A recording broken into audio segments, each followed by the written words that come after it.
Hey everyone, welcome to The Zest, the official podcast of Orange Coast Magazine. I'm Chelsea Ranieri, and today's guest is the head of marketing for LSPACE, which is headquartered in Costa Mesa and has a flagship store at Fashion Island. She's also held marketing positions at YouTube, Conde Nast, Goop, and Frame. In addition, she's the founder of Beautiful Ideas Co., which offers brand strategy and marketing services. Thank you so much for being here today, Sofia Sheth. Thank you so much, Chelsea. I'm thrilled to be here. Of course. Okay, so I'm sure you get this all the time now, but I've been watching the new season of Emily in Paris, which is all about like marketing and stuff. And I'm sure, I know for sure glamorizes it, but I guess I didn't truly realize how creative of a job it really is. So I've been so excited to get to talk with you. Yeah, absolutely. No, I consider myself so lucky to be able to be engaged in a career where I'm flexing creativity, whether it's through language, through imagery, through strategy. But no, I feel super blessed to be doing what I do. Yeah. Well, so a lot of the companies that I mentioned that you worked for were based in New York, but where did you grow up? I grew up in Queens, New York originally. My family is East Coast based, and I've been here on the West Coast for 8 years now. Oh my gosh. What brought you out here? Yeah, truly, especially working at YouTube and in entertainment. I did a lot of New York, LA travel, and just being a native New Yorker, anytime I would visit LA, it felt like vacation. And so, now being here, even like more deeply embedded in SoCal, it really has held true. I, did the thing where I adopted the dog and learning to surf and really just embracing all of the lifestyle. Oh, I love that. So you graduated from New York University with a BA in individualized study and media studies, and then you interned at NBC Universal Media, which sounds so cool. How did you get into that internship, and what was your role there? Yeah, absolutely. And I love that experience because it gives me the opportunity to talk about the Emma Bowen Foundation, which is how I became a part of that internship program. And that foundation is really committed to really leveling access and the playing field for minorities and people of color in the media, entertainment, and tech spaces. And so providing paid internships to students throughout the full duration of their college careers at places like ABC, NBC, Fox News, Hearst Publications.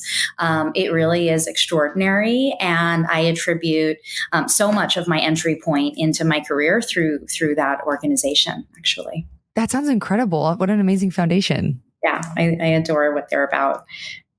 So what were you doing for the internship? What was your position? Oh, yeah. So because we kind of rotated every summer, I got to try different teams within NBC, which also great experience. So starting at the Today Show, then working in their New York News Bureau, really kind of anything from celebrity press tours and kind of having the mic and getting the footage for news broadcast that evening, to like man on the street type interviews that would go on NBC.com. They were testing digital content, so very experimental time, to producing, editing, pulling up archive footage, logging tapes. I mean, really just doing it all, and highly recommend any kind of experience like that where you can really watch professionals doing the work that you might want to be doing in your career. What a fun internship. That sounds so cool. And it sounds like maybe also like pushed you outside of your comfort zone a bit. Cause like going out to people on the streets, interviewing them, that would be so intimidating, especially when you're, young and starting out.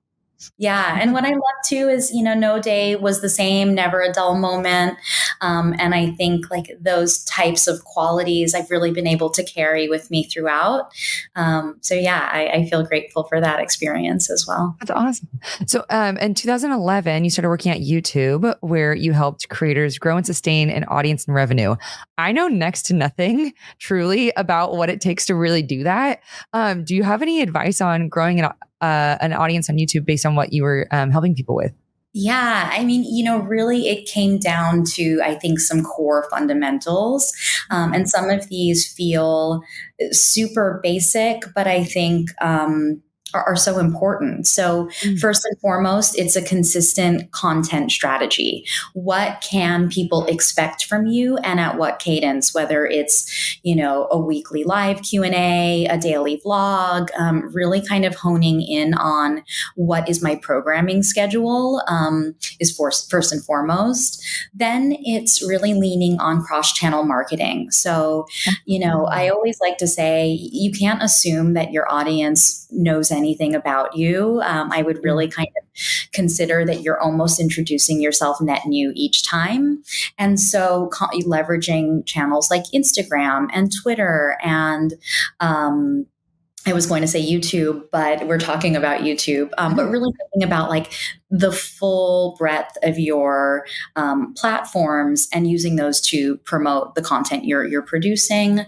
And then really it's audience engagement. And I think that's so key, not only at YouTube, but in brand strategy today, and with the popularity of social and just kind of changing the way I think consumers expect to engage with brands today.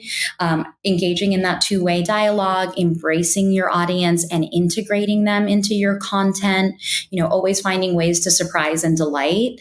How can you identify your core, I don't want to use the word followers, but audience and members of your community.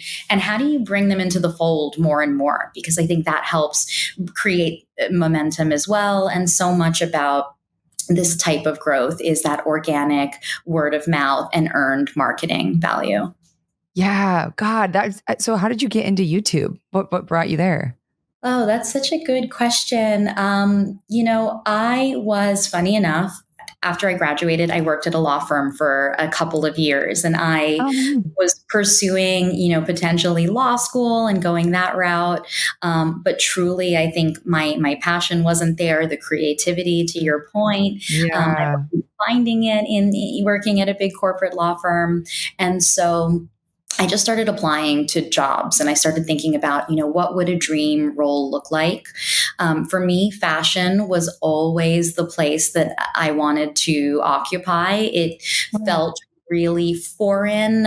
It felt like something that I kind of only had access through the pages of magazines. I didn't know anyone who worked at, in fashion. And so funny enough, I applied to a role at Google working on their legal team as a way to learn intellectual property because someone who I met who practiced fashion law told me, well, there's so many young women like you who want to try to work in this space, learn IP and learn it really well. So kind of starting from, unraveling the thread that way took me to Google. I applied to their legal department as an administrative assistant. Their recruitment team, I think, is just so intentional and thoughtful in their hiring that they looked at my background and my education experience, and they actually rerouted me and suggested, hey, we have this role at YouTube. And it was sort of this very scrappy, brand new role. It was the first hire they had just acquired a company called YouTube Next Lab, or rebranded as YouTube Next Lab. And I was meant to be sort of the first hire to help coordinate a lot of what was going on there. And so that really is what took me back into that more creative space. I'm so grateful for it. I think, having that experience and then conversations with folks who sort of were, again, doing the work that I wanted to be doing is ultimately how I got there. And it certainly wasn't like I had a plan and a map and then I checked the boxes. It really was this exploration. Wow. I love that they looked at your resume and led you towards another position. That's so cool. Agreed. I feel very lucky for that also. Yeah. And so a few years later, you eventually got to work in the fashion space for Conde Nast as the Associate Director of Digital Marketing. And you worked with Vogue, GQ, Vanity Fair, and more. Freaking dream. How was this role different from what you were doing at YouTube? Yeah, this role was so, I think, uniquely challenging because the remit itself was so unique. It was, how do we take these iconic titles, Vogue, GQ, that you just mentioned, Glamour, Wire, just, and really all of these verticals, and how do we translate them into short form video content. So it's, we already have the brand equity, we already have the print publication, we have the .com. What we don't have is a YouTube strategy or a short form digital video strategy. And so, it was really ideating, okay, well, what are the programs or the formats that we believe in and we want to test into? Kind of what's the first slate of programming look like? How do we evaluate success as we're rolling out all of this new content? So things like audience development scorecards. But it was incredible. We did work like Vogue's 73 Questions series launching. Oh my gosh. It's iconic. Getting to work with Anna Wintour on one of those episodes, I think was incredible. But yeah, it really was a great creative playground in that we were starting from the brand lens, understanding, what are each of these titles about fundamentally? And then within this exciting YouTube ecosystem, how do we kind of make it work? And how do we jump in? And, for Glamour, we worked with some beauty creators like Candy Johnson, who was sort of up and coming and emerging at the time. And so talent spotting and finding like native beauty creators on the platform, bringing them into the fold. Again, just really, I think a lot of a creative ability to ideate, test new things, and break down some historical barriers of things like working with YouTube talent, with print, sort of titles was really exciting. I love the 73 Questions videos. How did that come about?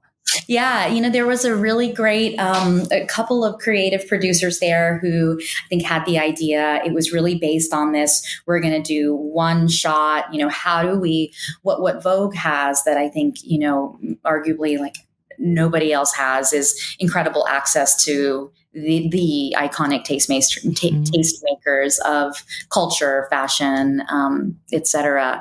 And so kind of starting from that point of now, how do we take that luxury and that privilege and really expand it open for our audience? I think was the onus of like the one camera uninterrupted shot, and let's just make it feel like you're there. And it really, it worked. It did well. And so just replicating it, became another fun exercise. Yeah, the interviewer is so great too, and so compelling. Yeah, were you also behind the skincare videos that they do and the makeup videos that they do? So some of that stuff. Yeah, absolutely. And again, based on what was already working on these channels, is we know that the Get Ready With Me format works. So how do we then take that and do it the Vogue way? And how do we do it the Glamour way, which is also different? So a lot of, I think, lenses to apply. I'll be doing my makeup and stuff and be thinking of those videos as if I was like actually on one of them. 100%. I like to live my life like that's exactly. It's a music video or it's a YouTube video. Exactly. It's like a mindfulness moment. So to jump ahead a bit, because I'm so excited to get to talk with you about this role, your time at Goop. So in 2017, you were the VP of Marketing and Growth, and you launched their podcast with the first episode being with Oprah. How iconic. So how did this episode come together? And do you have any memories that you can share from that? Yeah, that was, another incredible experience. Goop is incredible because they sort of operate across so many business channels. There's content, there's retail, there's event and experience through In Goop Health. They have their own branded products. And so within the content universe, there was the .com and the newsletter and the Netflix series that was sort of being pitched at that time. And so podcast was really something we were thinking through.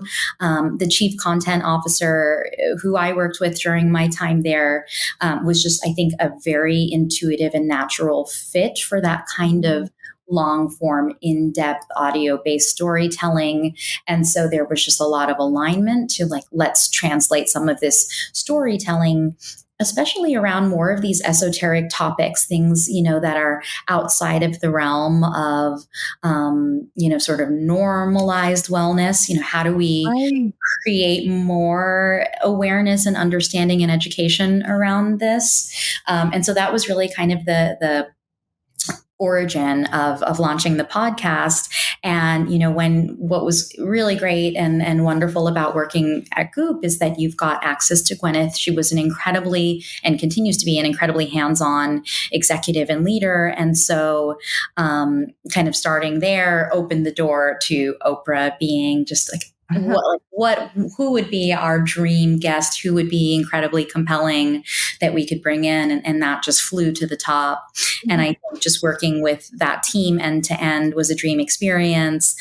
We got to chart to number one that week on Apple iTunes, which is great. But it just, has continued to be, I think, a deeply engaging format and a new way for Vogue readers to engage with the brand in a deeper way. And so I think for me, that's maybe the biggest success story around that format, and really sparked my passion for podcasts too. Yeah, definitely. Do you have any memories that you can share of recording that episode?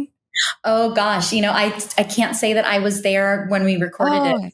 I can't speak to it. I'm trying to think if there was anything. No, I just remember truly the team being incredibly buttoned up. And so we really wanted to, mirror that. And I just a lot of nervousness and excitement, I think, on our team. I bet. Oh Yeah. my gosh. I'm so happy to hear too that Gwyneth Paltrow is like hands-on with that brand. Oh, incredibly so. We were working, I at the time, it was before they had moved into their new space. So it was two previous chicken coops in Santa Monica on the same block, and we would go in between. And she was very much present there on a daily basis. And I think, just being in meetings with a leader who was that invested and present was very inspiring for me too. Yeah, I'm also obsessed with the restaurant. We just got one in Costa Mesa, the Goop. It's so good. So it's like my go-to takeout now. It's so good. And we had a group kitchen in that office, and we would do like test recipes for the cookbooks. So very, very spoiled. Wow, that's so cool. What a dream job. And then the following year, after you were working at Goop, you started Beautiful Ideas Co. So what inspired you to start your own company? And can you explain the different services that you offer? Yeah, absolutely. Really, I kind of took a step back in my career and realized that one of the things that I loved most about my experience was that I was able to take on so many challenges, new channels, new platforms, go from brand strategy to sort of like digital and acquisition strategy, more bottom of funnel. And so the ability to wear so many different hats and pivot and actually have insight and experience into those diverse and very different kind of challenges and activations, it sort of sparked this moment for me around, I love when I'm sitting with a founder or someone who has an incredible idea. It can be a creator, a founder, an executive, someone like Gwyneth who's, it's an influencer and tastemaker, but really kind of understanding what is the vision and then how can I help bring that to life in as lean and manageable of a way as possible. I think a lot of times big ideas can feel really difficult to achieve, but when you break it down into sort of what needs to happen, what's a nice to have, and what's like a next to have, what you have are, specific milestones and roadmaps that you can build into kind of realistically. Mm-hmm. And so I just found it was a really fun way to work with different brands and founders and creators to really, whether it was 3 months or 6 months or a year-long engagement, being able to understand, okay, this is sort of the remit. This is what we're going after. I was very excited too at the time by like moving super quickly. So the energy of all of that was great. But yeah, it really was me taking a step back and looking at what is my experience and what value can that provide? Is there a better way I can sort of put myself in the market to have more of these conversations and drive more of these wins? And yeah, I feel again really fortunate to have been able to build up a great book of clients. Folks in New York, LA, and San Francisco tended to be, where I was working, and great, small scale brands to larger brands. It really has run the gamut. And then ultimately went back in house during COVID, which we can talk about. But grateful again to have both of those experiences. Yeah. So, do you have a particular project that you've worked on that you're proud to share, or anything from Beautiful Ideas Co. that you can talk about? Brightland is a client that I worked with. Brightland is olive oil and other sort of food-based essentials, and really elevating some of these quote-unquote pantry staples. And so building out the messaging around something like that, I think, was super exciting. Their founder is an incredible brand builder at her core.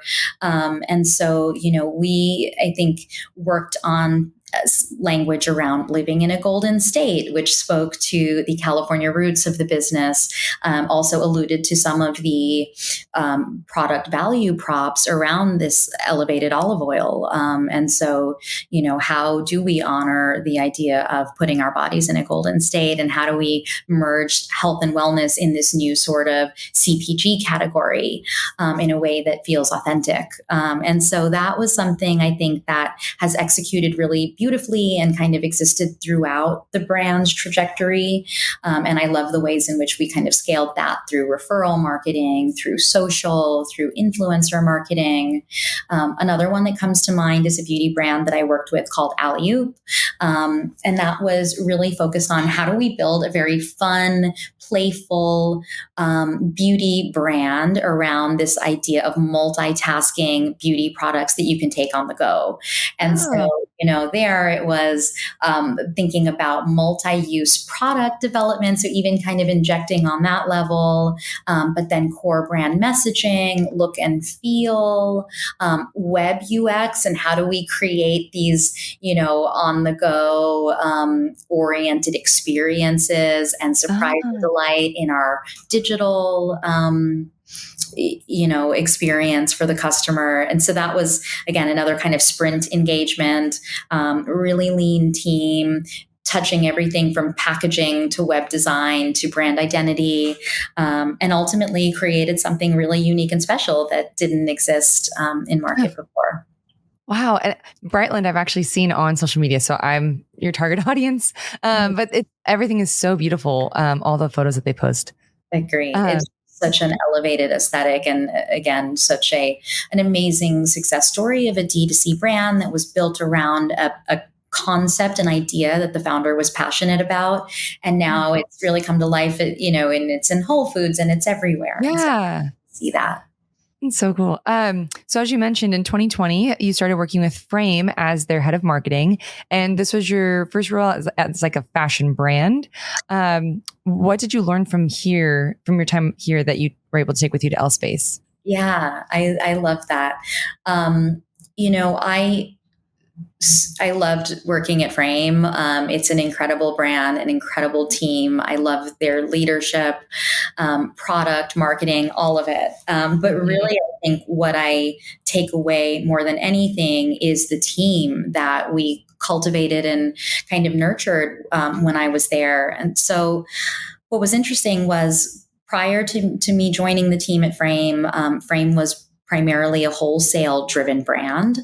And then during the pandemic, their D2C just went through the roof, accelerated very rapidly. And there was kind of a core team in place, but they, I think, required more support, more structure, and more headcount. And so I had the opportunity to come in, really work with the existing team, understand how to best support them and what processes we needed to put in place to help scale this growth that was unplanned, and then identify what's the incremental headcount that we need to bring in to continue to support this business during the time we relaunched the men's business. So that was, Wow. a brand new identity, email customer, social, all of it. And so for me, it was creating a team that was that collaborative and high performing was my number one insight takeaway, because I think it was so key to our success there. I think without that team being so able to work well together, and work efficiently, effectively, and collaboratively, I don't think we would have been able to achieve a lot of the goals and the things that we did achieve. And so a lot of those colleagues are some of my closest friends, mentors, mentees to this day. And that's really what I like to take with me is how do I spend more time in each day listening and learning about the people I'm working with? How can I connect more with them on that personal level? Because I think that really helped create the strength of the team, and being able to play into and support our in-house strengths and maybe areas that required more support, really understanding folks on that human level, building that trust, especially during COVID. I should mention I joined my team remotely. And so our first 6 months of working together was all via Zoom, and going into the office for the first time, we were really meeting each other. And so again, I think as a team that was just, so many special things happened. And I attribute so much of that to just the human quality of the folks we were working with and the way we were able to show up and support that in one another. And it sounds like a softer kind of insight, but it really, I think, has been fundamental to me and something I'll continue to carry and prioritize. I think that it's true leadership, is bringing those things to light as a priority. Definitely. You sound like an incredible leader and someone that's amazing to work for. And so then in this year, which congratulations, by the way, you became the head of marketing for LSPACE, and you also helped launch the flagship at Fashion Island. How did you come into this role? Yes. So exciting. And it really has been an amazing 6 months so far. I actually had taken about a year hiatus back in 2023. My brother passed away. And so it was just, again, I feel very privileged and grateful to have had the opportunity to really, commit to that journey. And pause professionally. But, come 2024, I was feeling excited and ready to jump back into something energetically. I was hungry to be back and doing marketing and looking at the campaigns and wanting to be part of everything that I was seeing as a consumer.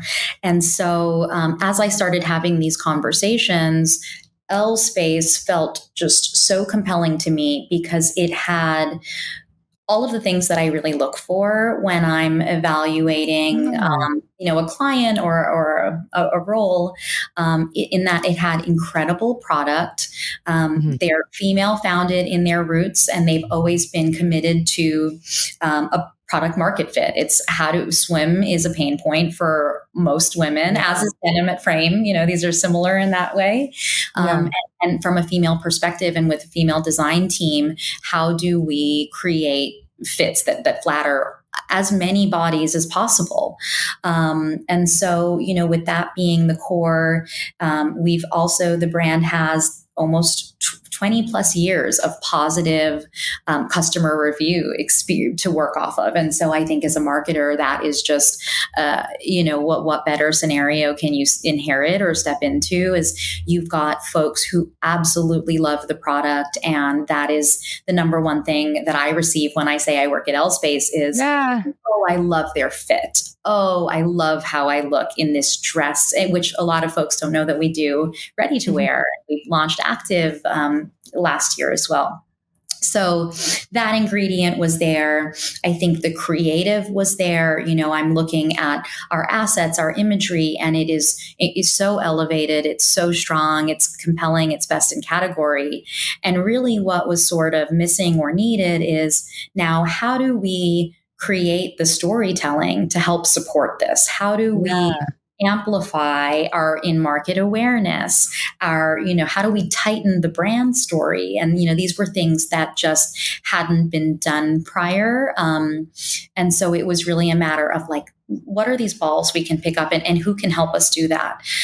So again, I feel so lucky in that it's great product, it's great retail distribution, passionate customers, with this core footprint here based in California, so I can really get to see and understand the roots of the brand.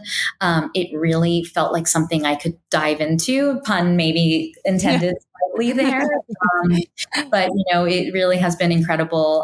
There's a team that has existed here. And so kind of just spending a lot of time ingesting, listening, understanding.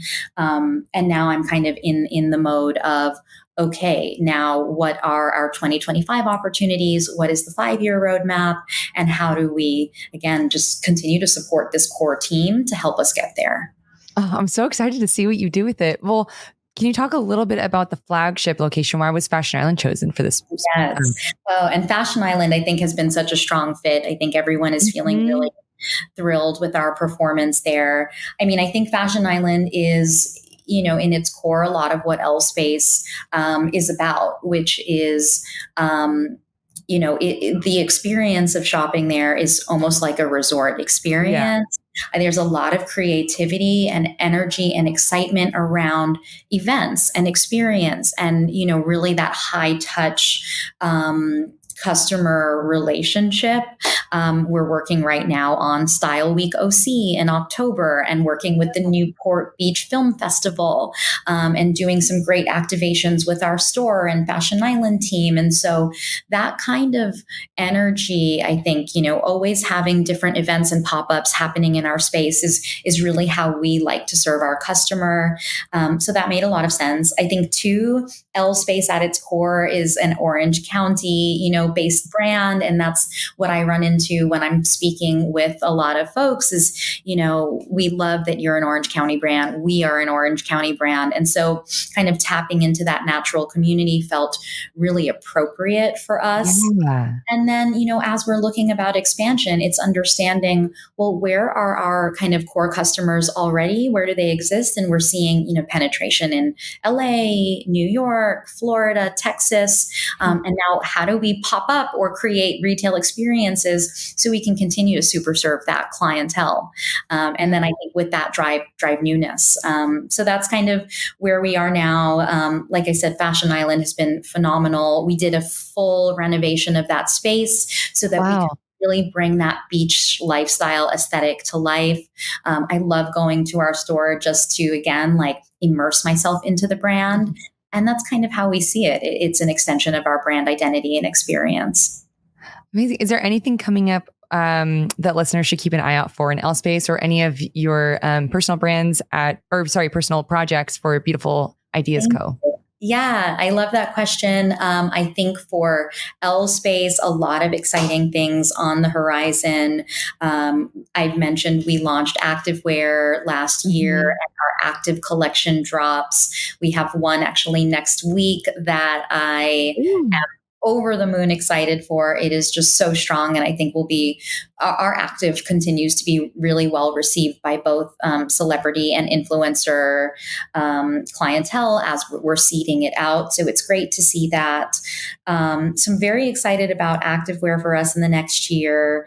Really excited to activate Holiday. Holiday, obviously, a swim rooted brand. And so thinking about gift guide and it's something that we have slowly integrated as our customer has kind of had that desire from us. So I think, with Fashion Island and everything they're planning for holiday, I'm really excited to try to show up in the community in a big way for holiday.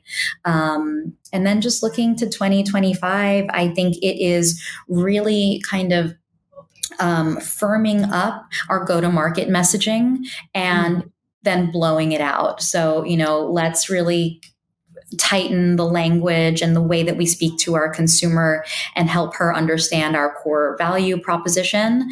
And once I think we feel really good about where that's landed, I think that's when I would anticipate we'll see LSPACE on podcast marketing and out of home marketing and kind of activating those new channels for us. That's something I'm really excited about. That's so exciting. Well, we're coming to the end of our time, but before I let you go, I have 3 final questions for you that we call the Thoughtful 3.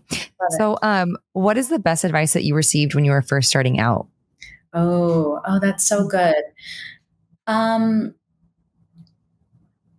It's probably, this may feel a little generic, but it is the best advice that the relationships that you cultivate in your career, they really will, in the same way in our personal lives. I think I've started to learn that it's all about the seeds we plant, and taking that same approach. And it's very, I think, easy to forget when you're early in your career and you're hungry. And for me, I wanted to just go and achieve. But sort of taking the time to invest in your relationships, whether it's a mentor and just staying very present and engaged. Great example, my previous manager at Conde Nast, incredibly strong leader and teacher. Years later, she had an opening. She used to teach a course at UCLA's extension program in marketing, and she recommended me to teach the class. So it unlocked a dream for me that I never thought I would achieve, and that was solely through the strength of that relationship. What? So are you still teaching there, or did you? Not anymore. And I'd love to pick that ball back up because honestly, working with students, that was the hardest thing I've done. It was harder than any job I've ever had. Really? I was most stressed out when I was teaching that. I really was. Yeah. I have a friend who used to teach at Chapman, and she said the same thing. So I totally get it. It's very rewarding. Yeah. What have you learned in terms of how to navigate challenges? Yeah, that's a great question. And there are so many that you will navigate, unfortunately. I think it really comes down to character and integrity. And if you can be transparent and honest and accountable to the people who both you report to, but the folks who are reporting into you, I think that's just been, for me, the way we're able to then hold hands and kind of get through the thing. I think it really is that simple. Yeah. And then lastly, what characteristics do you feel have helped you succeed? I love that. The one that's most surprising for me is vulnerability. And I think when I go back to Frame and COVID and leading a team remotely, and even LSPACE and everything since, I think too, in the passing of my brother and how that I envision defining the next phase of my career, it really comes down to we are all human beings that are navigating a human experience. We have professional ambitions, desires, and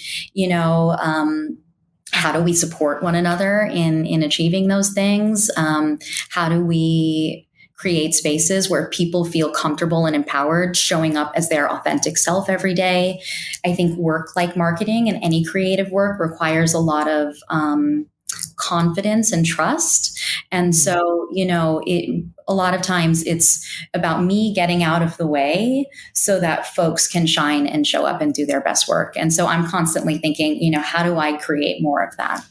Yeah. Oh, I love that. Well, thank you so much for doing this. I love talking with you. And I am so excited to tell my friends that I met the person behind 73 questions. Oh my gosh. Well, one of the many. Well, thank you so much. I appreciate this. Likewise. This was really a joy. Thank you so much for having me. And I hope to chat soon. Yes, definitely.